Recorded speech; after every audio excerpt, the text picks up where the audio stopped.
Gaviria es el funcionario que atiende toda la proyección económica del país, por supuesto, de la mano del señor ministro de Hacienda. Y hay varias noticias con él muy importantes. Director de Planeación, Simón Gaviria, gracias por atendernos. Buenos días. Muy buenos días, Julio. Un saludo muy cordial para la mesa y especialmente para todos los oyentes. Bueno, salgamos primero del lío que a usted le puede terminar afectando si se continúan deteriorando las relaciones del Partido Liberal, que ya se fue de la Unidad Nacional, con el gobierno en el tema de trámites que usted va a necesitar, porque usted depende de muchas leyes, propone muchas leyes. ¿Le preocupa que esas leyes se puedan embolatar por el rompimiento? Pues en lo que vemos hasta ahora, el gobierno nacional ha sido eficaz y supremamente eficiente promoviendo su agenda legislativa. El ministro Cristo, que es el responsable de relaciones con el Congreso, viene haciendo una tarea muy importante, siempre difícil, pero muy importante con el Congreso de la República, y esperamos poder seguir teniendo un diálogo amable y respetuoso con ellos, como cuando tuvimos el Plan Nacional de Desarrollo. Doctor Simón Gaviria, después del anuncio que hizo el senador Zerpa en representación del Partido Liberal diciendo que se salen de la Unidad Nacional, son muchas las voces y sectores que dicen el Partido Liberal sale de la Unidad Nacional, pero eso sí no entrega las cuotas burocráticas, entre las que está la suya, porque usted es un director de Planeación Nacional en representación del Partido Liberal. Así como le preguntamos al ministro Cristo ayer sobre este tema, me parece pertinente preguntárselo a usted también. ¿No tiene nada que ver que el Partido Liberal se haya salido de la Unidad Nacional con que usted siga en su cargo? Pues miren, entiendo, digamos, todas las preocupaciones, las especulaciones que existen en los temas políticos, pero les recuerdo que los temas políticos no hacen parte de mi cartera. En lo personal, pues, por las limitaciones que tenemos de ley, pues yo no participo ni opino sobre política. Por lo tanto, nosotros acá estamos enfocados en otra serie de temas. Estamos, en el día de ayer, presentamos un estudio importante sobre el futuro de la televisión, de mucha relevancia. Hemos venido haciendo otras tareas en los últimos días frente a, por ejemplo, los esquemas de subsidios del país. Adicionalmente, revisando temas de gran importancia para el país como Sisbén. Estamos enfocados en trabajar duro por el bien del país, y en ese orden de ideas, los temas relacionados con la política naturalmente recaen sobre el tema de nuestro ministro de Interior, pero adicionalmente, como funcionario no participamos en política. Con el riesgo de que me responda, doctor Gaviria, lo mismo que acaba de responder, en el día de ayer el senador Horacio Zerpa votó unos nombres para una posible candidatura presidencial liberal para el año 2018, y dentro de esos nombres estaba el suyo. ¿Qué tal le suena esta posibilidad? La verdad no me suena. Nosotros estamos enfocados en hacer el trabajo bien. No quiero ningún tipo de distracción de esa naturaleza en estos frentes. Nosotros estamos enfocados en hacer un buen trabajo en la Dirección Nacional de Planeación. No estamos en ningún tipo de aspiración electoral. Listo, vamos a los temas que le gustan a usted, la economía. Doctor Simón, sé que las cuentas no cuadran entre las que expresa el gobierno y los economistas críticos del gobierno. Por eso, pues, tenemos que ir a usted, que es la fuente, que es el que tiene los números en la cabeza. ¿El roto de Colombia de qué valor es? Bueno, Colombia ya ha venido tomando decisiones supremamente importantes con lo que concierne a sus cifras fiscales. Acá lo importante, para dar contexto, y a lo mejor esto le ayuda a muchos colombianos a entender las dificultades que viene ocurriendo en el gobierno, es que en el año 2013 el país tuvo, por concepto de los diferentes ingresos que recibe a través del petróleo, 23.6 billones de pesos por concepto de ingresos petroleros, una cifra de suprema importancia. Para este año 2016 estamos proyectando que se va a recibir por concepto de petróleo 0.9 billones de pesos. lo que significa que el país en los últimos 3 años ha dejado de percibir anualmente 22.5 billones de pesos. Eso es un reto supremamente grande para la economía del país, supremamente grande para nuestras cuentas fiscales. Si estuviesen disponibles esos 22.5 billones de pesos, pues otra sería la historia y mucho más agresivo podría ser los programas y las inversiones que tiene el gobierno en la materia. El gobierno está proyectando cerrar el año con un déficit estructural del 2.1% del PIB. Pero acá también hay que ser muy claros sobre un tema que creo que es importante para la opinión pública. La opinión pública, uno entiende, está confundida o puede confundirse al escuchar los diferentes anuncios del gobierno. Por un lado, escuchan una 4G, obras de 4G por billones de pesos, programa como el de infraestructura de educación, que piensa aumentar 30.000 aulas escolares para el país, inversiones cuantiosas en acueducto, en alcantarillado, en energía, y al mismo tiempo escucha al gobierno hablar de austeridad inteligente, lo escucha hablar de la necesidad de hacer aplazamientos, de hacer recortes, y a lo mejor cuando uno escucha por un lado los anuncios de inversión del Metro de Bogotá y ese tipo de iniciativas y al mismo tiempo escucha al gobierno hablar de austeridad, la opinión pública podría confundirse y no entender cómo ambos anuncios al mismo tiempo son verdad. Entonces acá es muy importante entender cómo ha sido la evolución de los presupuestos de inversión de Colombia en los últimos años. En los últimos 15 años, de principio de siglo a la fecha de hoy, los presupuestos de inversión de Colombia han crecido en un 600%. En otras palabras, si nos remontamos al principio del siglo, tendríamos un sexto de los recursos que hoy están disponibles para hacer proyectos de inversión. Y hemos tenido inclusive en esta década un incremento de casi el 86% en los presupuestos de inversión del país.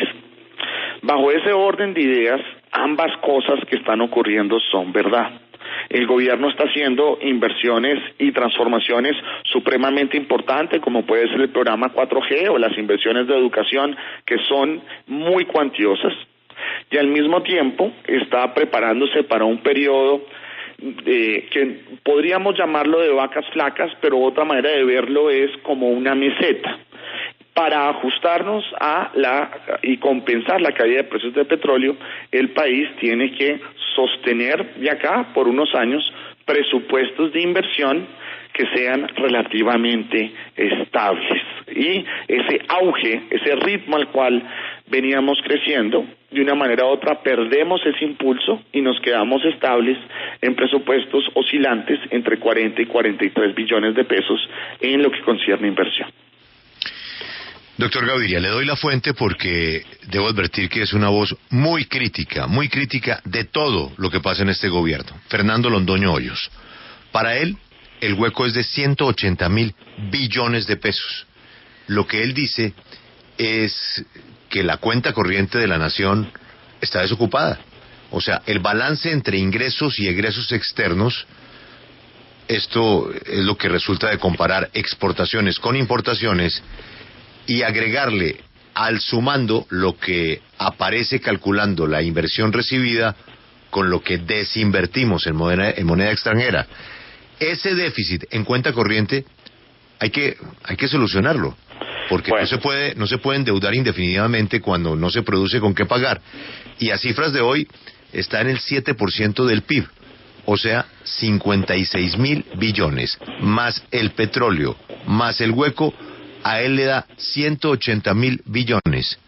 ¿A usted se le parece en algo esta cifra a lo que usted tiene en su papel? Bueno, en ese sentido es muy importante recordar, y son conceptos diferentes, ¿sí?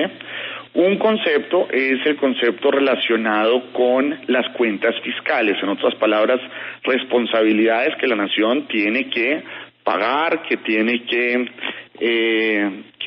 que cubrir, salarios que tiene que pagar, pensiones que tiene que pagar, inversiones que tienen que hacer. Entonces, bajo ese orden de ideas, un concepto muy diferente es el déficit de cuenta corriente.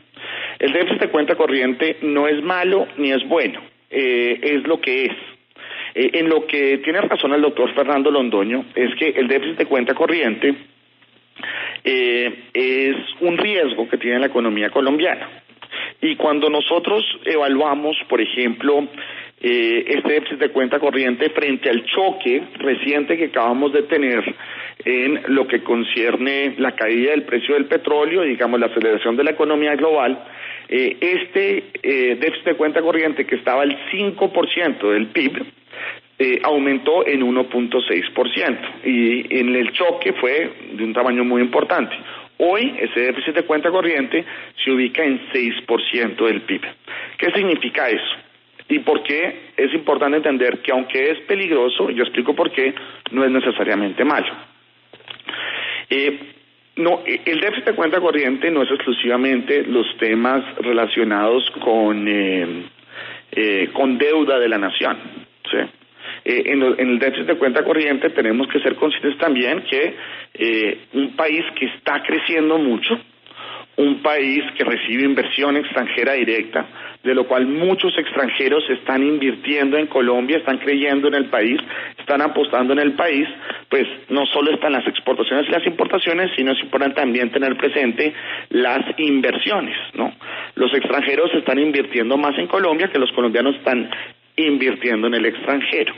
Entonces, aunque en el país nosotros tuvimos una caída en la inversión extranjera directa cuando comparamos el 2014 con el 2015 y pasamos de inversión extranjera de 16.000 millones de dólares a inversión extranjera de 12.000 millones de dólares, si nos remontamos al principio de la década, recordemos que la inversión extranjera en el país era de tan solo 6.000 millones de dólares. Lo importante de esa inversión extranjera directa que está llegando es que es de otros sectores diferentes al sector de hidrocarburos. Entonces, el déficit de cuenta corriente sí nos da un riesgo y es algo que nos gustaría llevar por debajo del 5% por el temor a un concepto de una parada súbita. En otras palabras, que esa financiación que se viene ofreciendo por parte de los mercados internacionales para financiar el crecimiento del país pare de una manera y tengamos un golpe, un ajuste súbito. Pero eso no se puede entender como si fuera déficit fiscal. Doctor Gaviria, usted explica las cosas con mucha tranquilidad, advirtiendo pues que sí tenemos unos problemas, pero la verdad es que estamos en una situación muy complicada y cuando tenemos un escenario, como dice Alberto Picho, económicamente, aquí no hay camino distinto de más impuestos. Las empresas están reventadas. Hay empresas que sumados los impuestos están pagando el 72%. Así es de que aquí hay que meterle la mano al bolsillo a los colombianos, con impuestos y con el temido IVA. ¿Usted cree que existe camino distinto a subir el IVA al 19%?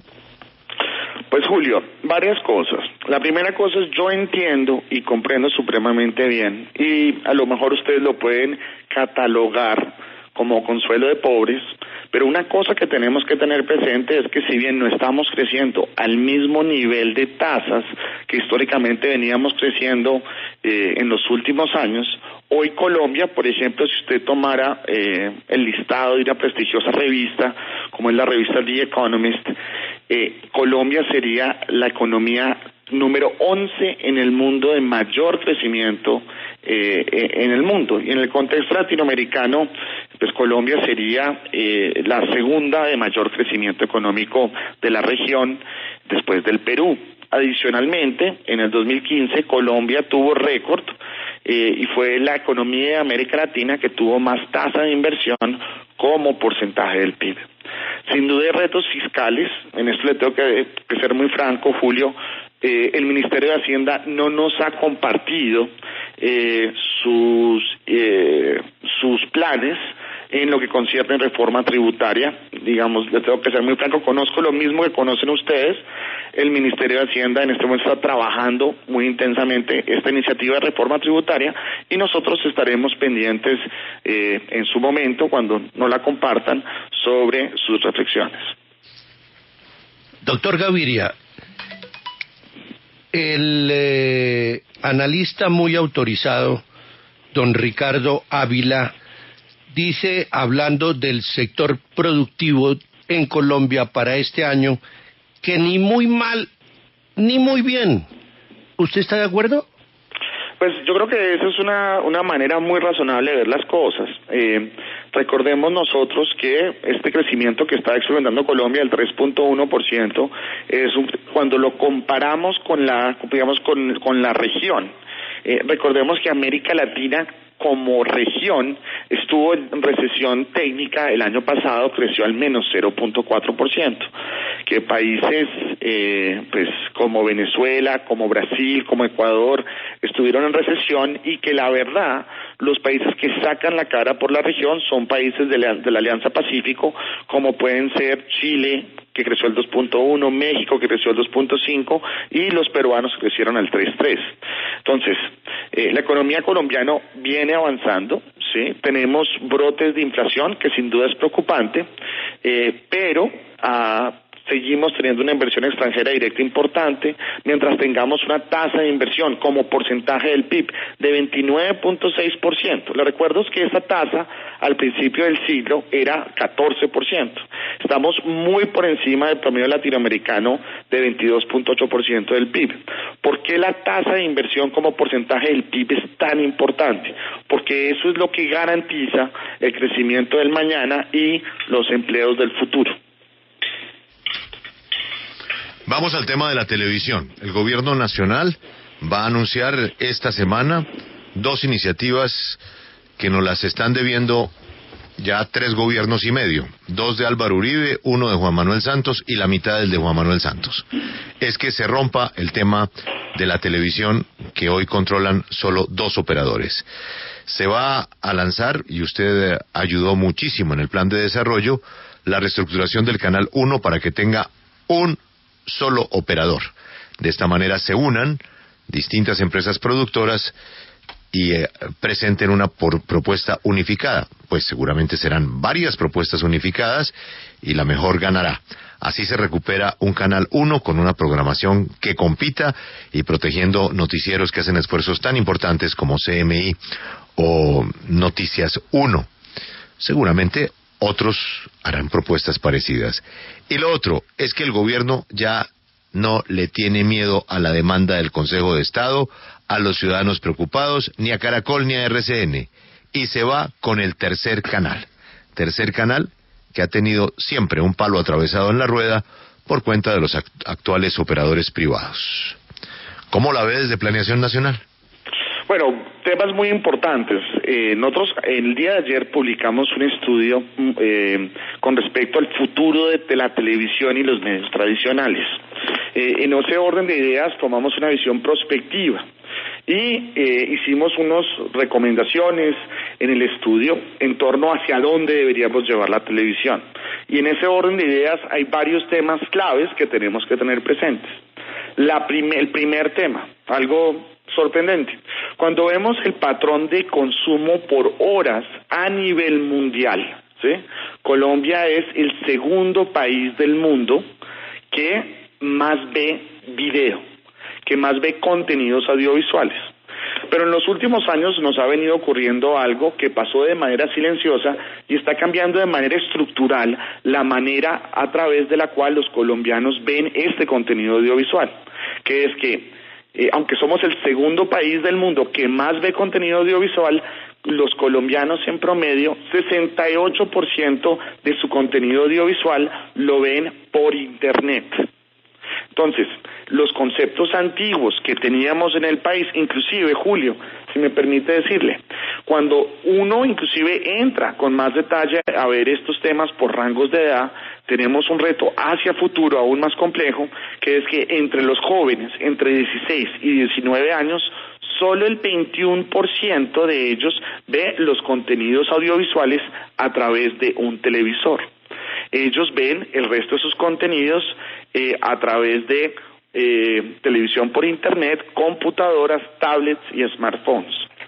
Entonces, esto está cambiando de manera estructural la manera como funciona el negocio de la televisión y los contenidos audiovisuales, y naturalmente tiene que tener una consecuencia en lo que es la legislación que cobija la televisión, la regulación que la cobija y las cargas económicas que actualmente les imponemos, principalmente por un fenómeno.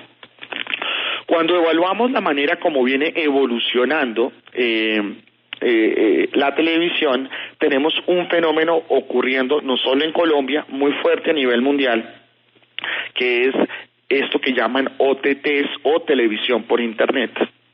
Actualmente estas OTTs en el país en los últimos años han tenido un crecimiento de verdad exponencial. En el 2012 eran 130.000 televidentes, actualmente son 850.000. Esto teniendo en cuenta de que son temas como, por ejemplo, ¿cuáles? Pueden ser temas como Netflix, pueden ser temas temas como Netflix, temas como Apple TV, como otro tipo de temas. Este crecimiento que estamos viendo tan profundo y tan fuerte en televisión por Internet, nuestra proyección es que va a seguir supremamente robusto, y para el año 2018 vamos a tener 2.430.000 colombianos ya viendo televisión a través de Internet paga. Esto está transformando el dinamismo de los medios tradicionales e inclusive del cable, porque cuando hacemos toda la evaluación de este fenómeno, ya vemos que las OTTs de TV significarían entonces en el 2018 42% de los suscriptores de la televisión paga. Paralelo al fenómeno de televisión por Internet paga, tenemos un fenómeno de televisión por Internet gratuita que se da a través de canales como YouTube, por ejemplo. En ese sentido, los contenidos audiovisuales en los temas de YouTube van creciendo de una manera exponencial. Entonces, por lo tanto, nosotros estamos viendo que el dinamismo que solía tener la televisión tradicional, el dinamismo con el cual venía el sector de cable, que tuvo crecimientos muy importantes, pero que el año pasado creció tan solo al 4%, en 2014 creció tan solo 4% el crecimiento de los suscriptores pagos, pues nos obligan a pensar que necesitamos una reforma muy profunda en el sector. Y esto finalmente se viene reflejando en el mercado de pauta. Cuando tomamos el sector de la televisión y tomamos el periodo 2011-2015, vemos como en el sector de televisión la pauta y los modelos de pauta, la inversión total en televisión durante 4 años ha crecido tan solo el 0.2%. Mientras tanto, los medios digitales han crecido en un 32%. Sí. El reto acá ¿cuál es? El reto acá es que los medios tradicionales, cuando no crecen o cuando caen de una base muy alta.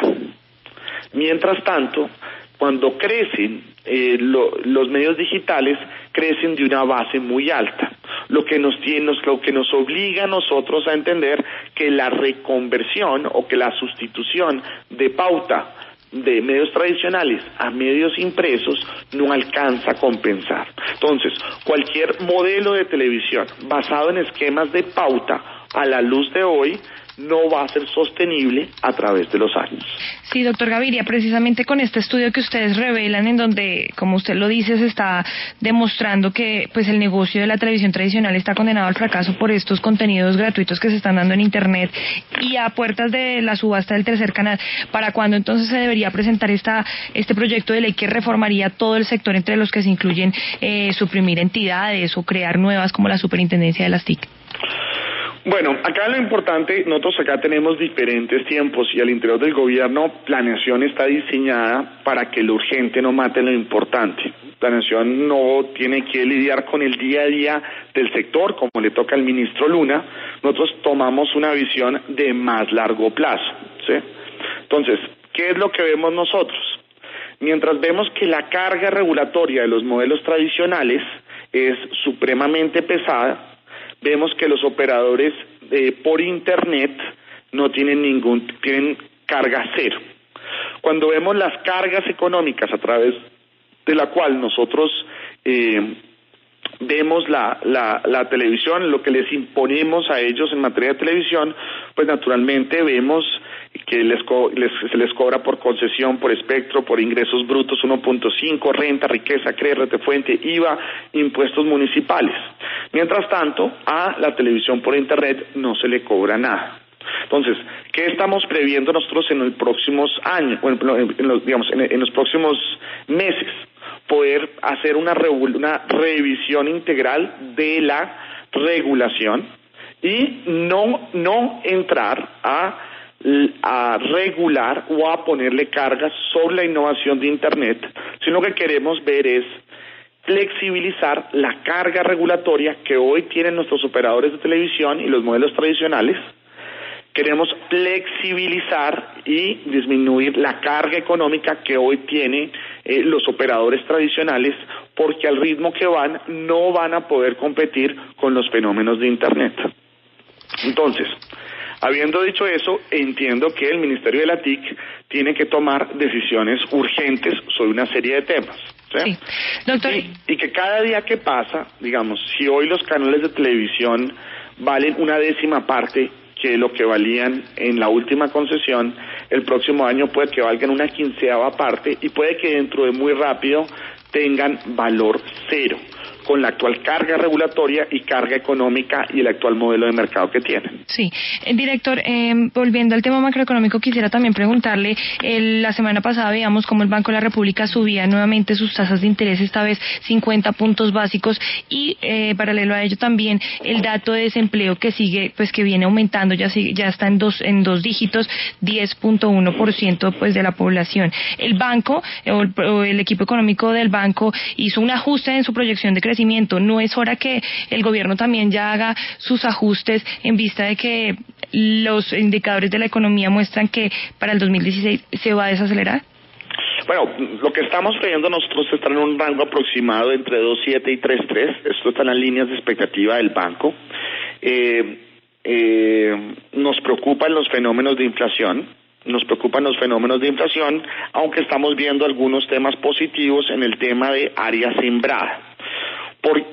¿Qué es lo que vemos? La inflación es supremamente grave y muchas veces la inflación la gente lo considera que es un tema de los economistas, pero los ciudadanos sienten la inflación precisamente cuando van al mercado a hacer compras, sienten la inflación cada vez que pagan los útiles escolares. Entonces la inflación, ¿qué es lo que hace?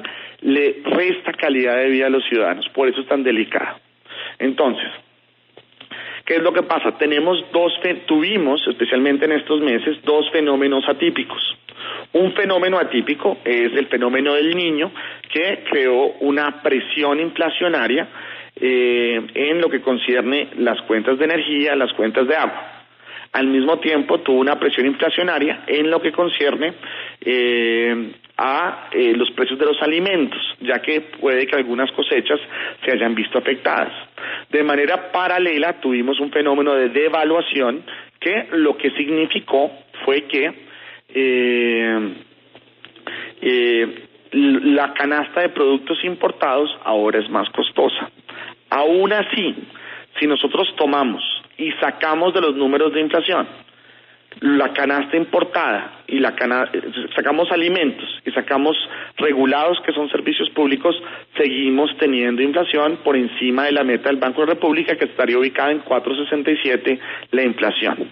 Entonces, el banco viene tomando medidas en este sentido, pero esperamos nosotros hacia el segundo semestre del año ver 2 fenómenos importantes. Una es una normalización, inclusive una tendencia de revaluación del peso que nos va a ayudar con la canasta importada, y al mismo tiempo estamos viendo buenos indicios temporales en materia de siembra de cosechas, ya acabando el Niño, que nos va a ayudar a combatir la inflación de alimentos. Entonces, por lo tanto, estamos haciendo evaluación de eso, y si eso se comporta bien, esperamos que el Banco de la República no sobreactúe en materia de tasas de interés en lo que concierne inflación, ya que esto tiene una carga supremamente negativa para la economía.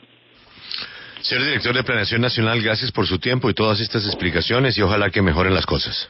Muchas gracias. Muy gentil, Simón Gaviria. No, es que Alberto...